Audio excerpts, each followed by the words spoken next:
সম্মানিত দর্শক শ্রোতা, আসসালামু আলাইকুম। এখন চলছে পবিত্র রমজান মাস।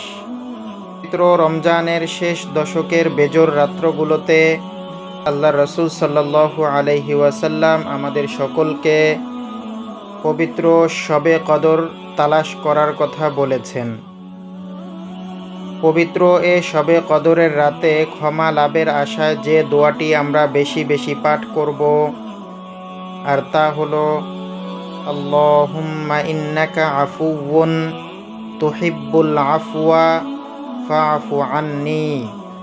আমি আবারও বলে দিচ্ছি, আল্লাহুম্মা ইন্নাকা আফুউন তুহিব্বুল আফওয়া ফাআফু আন্নি।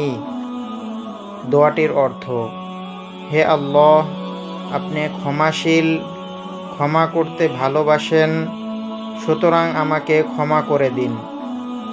আল্লাহ পাক আমাদের সকলকে ছোট্ট এ দোয়াটি বেশি বেশি পাঠ করে ক্ষমা লাভে ধন্য করুন। সকলেই বলি আমিন।